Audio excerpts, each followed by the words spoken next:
journal vous est offert par le FPI, Fonds de promotion de l'industrie, votre partenaire privilégié pour la réussite de vos projets.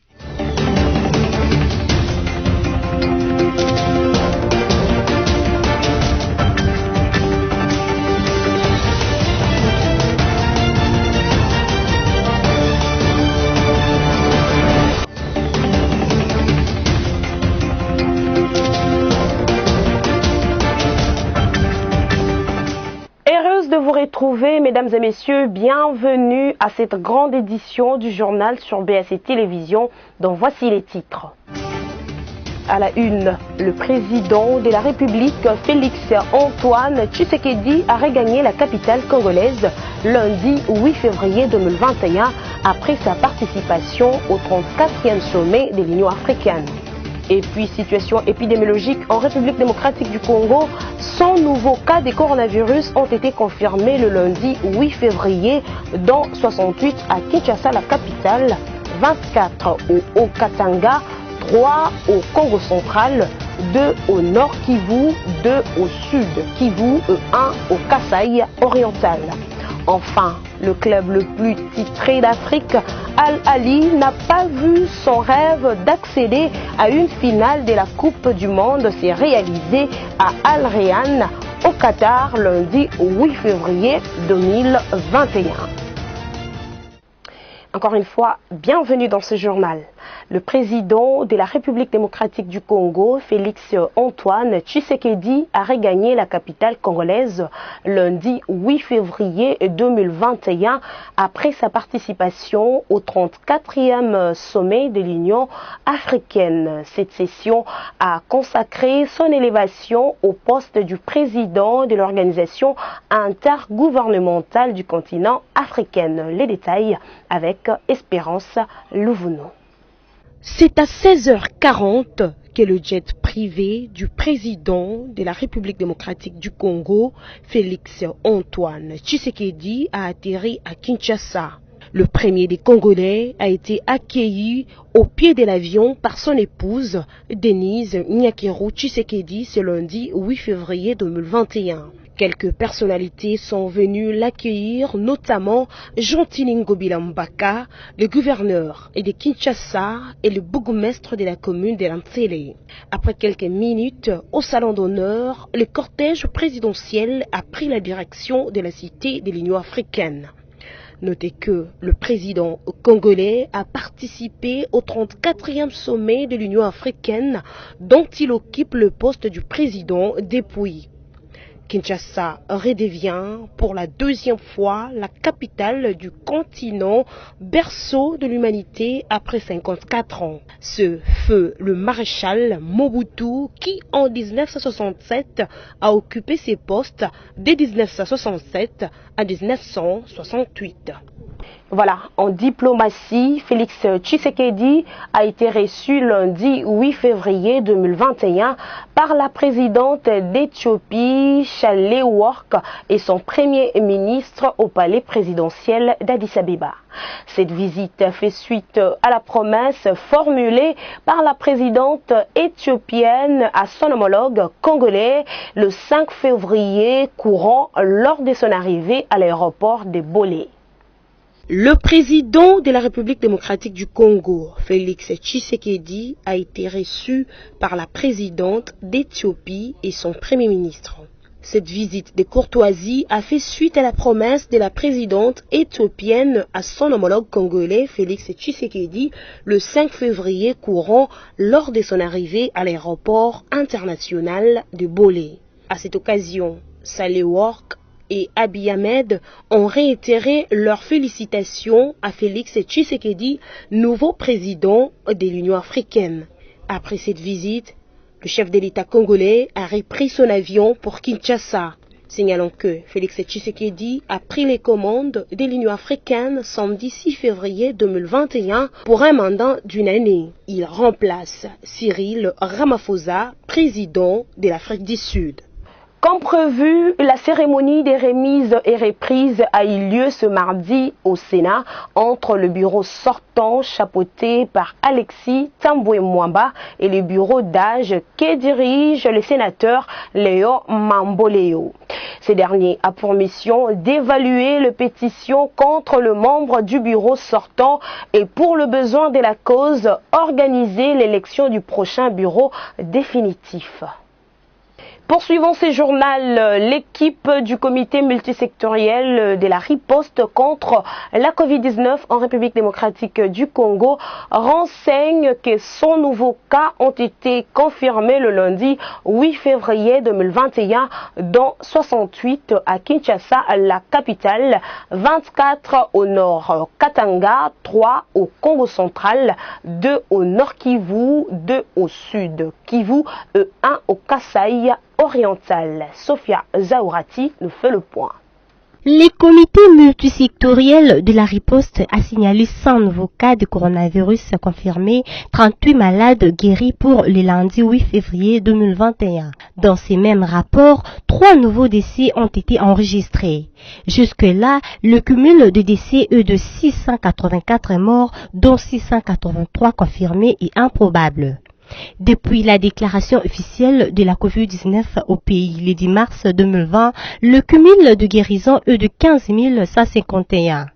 Il sied de signaler que les activités scolaires et universitaires pourront reprendre lorsque le nombre de contaminations va baisser dans les provinces touchées d'après une déclaration du ministre de la Santé, le Dr Eteni Longondo. Il sied de signaler que les activités scolaires et universitaires pourront reprendre lorsque le nombre de contaminations va baisser dans les provinces touchées d'après une déclaration du ministre de la Santé, le Dr Eteni Longondo.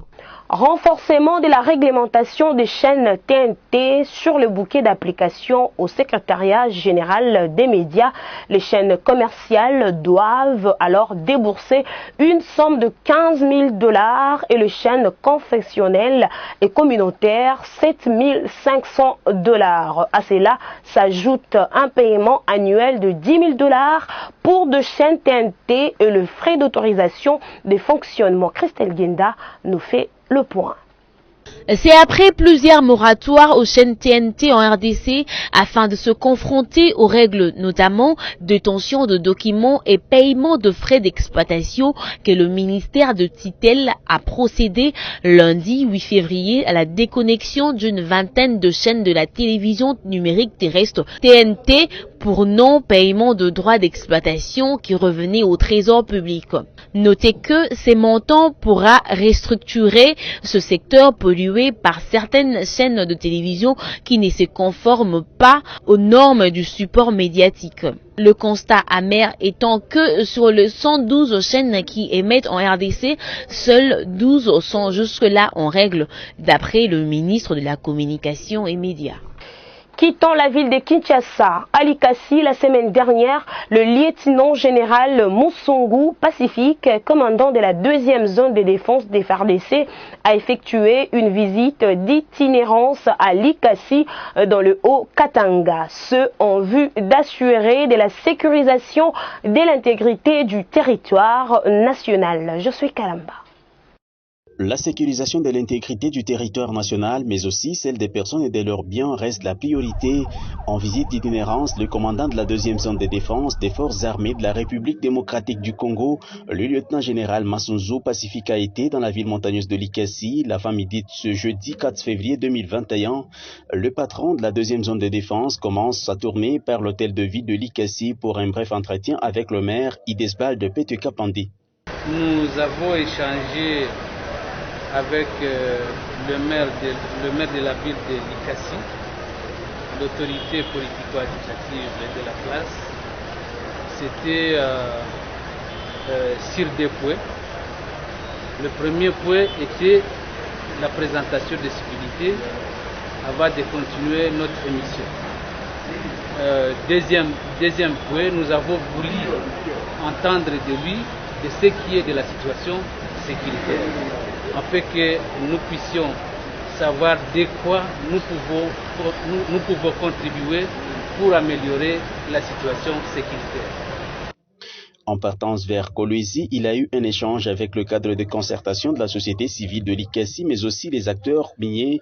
Le lieutenant-général Pacifique Massonzo a visité plusieurs sites où il a reçu les honneurs dignes de son rang.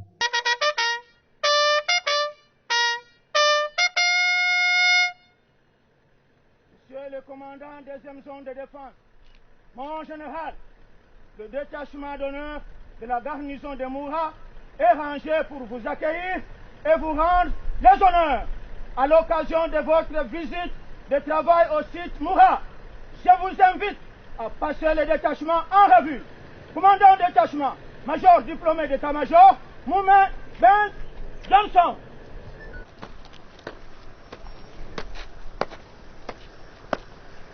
De Moura à l'hôtel du génie militaire sous lieutenant Mampouya, c'est une forte visite qui a vécu en ce jour. Sécurité à l'intérieur du pays, les Congolais continuent de mourir à Béni où dans la nuit du lundi 8 à ce mardi 9 février 2021, des rebelles ZADF ont tué 8 personnes à Mwenda dans les secteurs de Wanzori au nord Kivu. Suivez. Deux rebelles ADF ont encore tué plusieurs personnes à Béni la nuit du lundi 8 à ce mardi 9 février 2021 dans un village situé près du secteur de Rwenzori dans la province du Nord Kivu. C'est encore le deuil ce matin dans mon entité. Le rebelle ADF vient de tuer plusieurs civils. À présent, nous comptons 8 morts. Mais c'est encore provisoire et la fuite continue, a déclaré Iteni Muvunga. C'est vraiment regrettable vu les modes par lesquels les assaillants ont abattu les civils. Ça fait peur, voyant le corps des victimes, des parties sont découpées, a précisé de son côté le président de la société civile locale. Signalant qu'avant ces massacres, 5 autres personnes avaient été tuées dans le secteur de Rwenzori à Alongopa la nuit du dimanche 7 au lundi 8 février. Et puis Marie-Olive Lembe Kabila, présidente de l'ASBEL, Initiative Plus OLK et épouse du président honoraire Joseph Kabila, a sensibilisé la population congolaise sur l'importance de l'agriculture. Suivez cet extrait. Il ne faut pas kozela ozalaka na ba espace ya minene. Ata oza na espace mukie sima ndako, kotondisa ba béton te. Il ne faut pas attendre seulement avoir un grand espace pour planter, même derrière la maison, ne remplis pas de béton dans la parcelle, plante même quelques arbres de manioc. Tu ne manqueras pas le feuille de manioc ou patates douces. En attendant que la situation s'améliore, il faut avoir la conscience de planter dans la parcelle pour que les enfants ne manquent pas de quoi manger. Il y a crise et qu'on peut sauver la situation. Mukoloana, bolie ata botokisi ata ma manioc ya pamba, manioc ya sukali. Bomeliko pa ma kola la pongi na ya bien. Enfin, en sport, le club le plus titré d'Afrique, Al Ahly, n'a pas vu son rêve d'accéder à une finale de la Coupe du Monde se réaliser à Al Rayyan au Qatar lundi 8 février 2021. Score du match face au Bayer, 2-0. Plus sur cette demi-finale dans ce reportage de Sami Bosongo. Il faut encore attendre les prochaines années pour espérer voir un troisième club africain atteindre le niveau d'une finale de la Coupe du Monde des clubs. En effet, le lauréat de la récente édition de la Ligue des champions africaine, à savoir Al Ahly d'Égypte, a courbé l'échine le lundi 8 février face au Bayern de Munich en demi-finale à Al Rayyan au Qatar. Al Ahly a concédé un premier but dès la 17e minute par Lewandowski qui a fini une action amorcée par Kingsley Coman et remisée par Serge Gnabry. Le second goal du club champion d'Europe est arrivé à la 87e minute par le même Lewandowski qui a signé son doublé, coupant dès sa tête un centre de Sané. Il faut toutefois reconnaître qu'Al Ahly se sera montré plus entreprenant en seconde mi-temps, si bien que le club le plus titré du continent noir a été sorti la tête haute. L'on rappelle que le premier club africain à jouer une finale d'une Coupe du Monde des clubs est le légendaire tout-puissant Mazembe, qui en 2011 a croisé le fer avec l'Inter de Milan de Samuel Eto'o, finale perdue du reste par 3 buts à brosse. 2 années plus tard, soit en 2013, aux prises avec Bayern de Munich, Raja de Casablanca rééditait l'histoire du tout-puissant Mazembe. Deo Kanda Amkonk est jusqu'ici le seul athlète africain à avoir disputé 2 finales de la Coupe du Monde des clubs sous les couleurs du tout-puissant Mazembe et celle de Raja de Casablanca. Voilà, place à présent à la revue de presse rendue par Je suis Kalamba.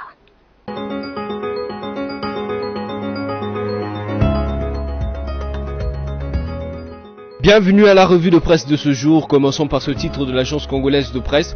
La Belgique renouvelle son soutien au président Félix Tshisekedi. La vice-première ministre et ministre belge des Affaires étrangères Sophie Wilmès a souligné lundi le soutien de la Belgique au président Félix Tshisekedi dans ses efforts visant à dégager une nouvelle dynamique politique en RDC. La ministre belge l'a relevé au cours d'une réunion de travail avec Joseph Borrell, le haut représentant de l'Union européenne pour les affaires étrangères, consacré notamment à la situation politique et sécuritaire en RDC dans la région des Grands Lacs également. Poursuivons avec Forum des As qui note en grand titre: après la démission en série de 6 membres de l'ancien bureau, Sénat, mystère autour du successeur de Tambwe Mwamba. Bientôt un nouveau bureau définitif au Sénat, mais on n'en est pas encore là. Après la démission en série, vendredi 5 février, de 6 membres de l'ancien bureau, tous visés par des pétitions, l'heure est sans doute au conciliambule top secret autour de nouveaux gestionnaires de la Haute Assemblée. Question qui succédera donc à Alexis Tambwe Mwamba au perchoir du Sénat. Mystère pour l'instant au stade actuel où le bureau d'âge mis en place les jeudis 4 février n'a pas encore lancé l'appel à candidature, bien malin qu'il pourrait parier sur tel ou tel autre sénateur. Bouclons cette revue de presse, mesdames et messieurs, avec ce titre de la radio Okapi. Ebola à Béni, le médecin-chef de zone appelle la communauté à la prudence. Le médecin-chef de zone de Béni, Dr Michel Tosalisana, a appelé la communauté à ne pas paniquer après l'enregistrement d'un cas confirmé de la maladie à virus Ebola. Il rassure également la prise en charge efficace du cas contaminé et invite ainsi chacun au respect des règles d'hygiène. Merci et au revoir.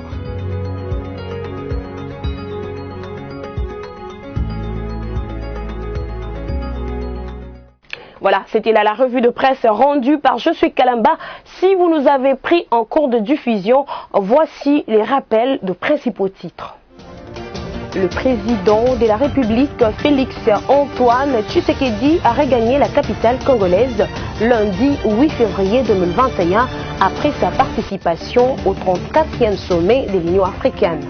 Et puis, situation épidémiologique en République démocratique du Congo, 100 nouveaux cas de coronavirus ont été confirmés le lundi 8 février, dont 68 à Kinshasa, la capitale, 24 au Haut-Katanga, 3 au Congo central, 2 au Nord Kivu, 2 au Sud Kivu et 1 au Kasaï oriental.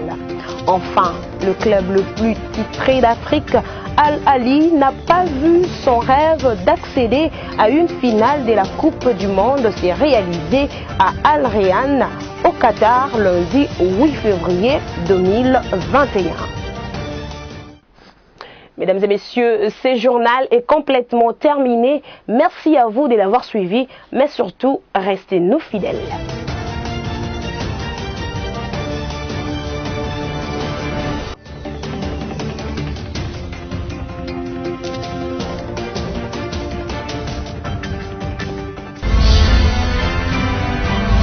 Ce journal vous a été offert par le FPI, Fonds des promotions de l'industrie, votre partenaire privilégié pour la réussite de vos projets.